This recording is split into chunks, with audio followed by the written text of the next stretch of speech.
Car దిగి హస్తం గోటికి చేరిన ఎమ్మెల్యేల్లో టెన్షన్ మొదలైందా? ఫిరాయింపు ఎమ్మెల్యేలపై అనర్హత వేటు పిటిషన్పై సుప్రీంకోర్టు విచారణలో ఏం జరగబోతోంది? పార్టీ మారిన ఎమ్మెల్యేలు సుప్రీంకోర్టులో వేసిన అఫిడవిట్లో ఏం చెప్తున్నారు? కాంగ్రెస్లో చేరలేదు, కారు పార్టీలోనే ఉన్నామని చెబుతున్నదెవరు? వాస్తు స్టోరీ. తమ పార్టీ తరపున గెలిచి కాంగ్రెస్ పార్టీలో చేరిన ఎమ్మెల్యేలపై అనర్హత వేటులో జాప్యం జరుగుతున్నదంటూ బీఆర్ఎస్ నాయకత్వం సుప్రీంకోర్టును ఆశ్రయించింది.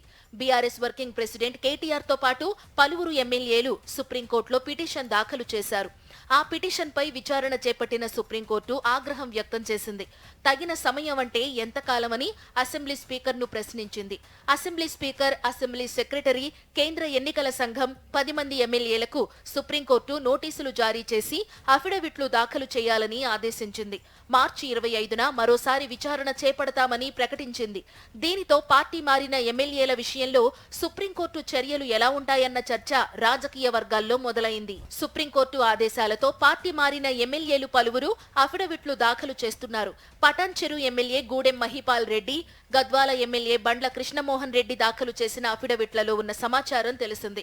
తాము బీఆర్ఎస్ లోనే కొనసాగుతున్నామని, అందువల్ల తమ మీద వేసిన పిటిషన్లను కొట్టివేయాలని ఈ ఇద్దరు ఎమ్మెల్యేలు విడివిడిగా దాఖలు చేసిన పిటిషన్లలో కోర్టును అభ్యర్థించారు. మరికొందరు కూడా ఇదే దారిలో ఉన్నట్లు సమాచారం. కొందరు ఎమ్మెల్యేలు తాము కాంగ్రెస్ లో చేరలేదని, సీఎంను కలిస్తే కాంగ్రెస్ లో చేరినట్లేనా అని బహిరంగంగానే ప్రశ్నిస్తున్నారు. తమ నియోజకవర్గ అభివృద్ధి కోసమే ముఖ్యమంత్రి రేవంత్ రెడ్డిని, మంత్రులను కలుస్తున్నట్లు చెబుతున్నారు.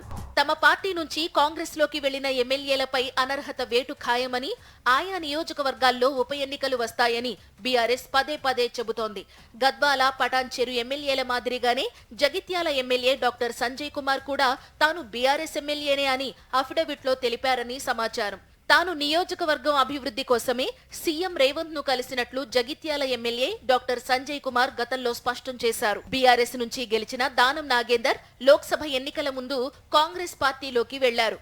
ఆ తరువాత లోక్సభ ఎన్నికల్లో సికింద్రాబాద్ ఎంపీగా కాంగ్రెస్ పార్టీ తరపున పోటీ చేసి ఓడిపోయారు. మరి దానం నాగేందర్ సుప్రీంకోర్టులో అఫిడవిట్లో పార్టీ మార్పుపై ఎటువంటి అంశాలను ప్రస్తావిస్తారన్నది ఆసక్తికరంగా మారింది.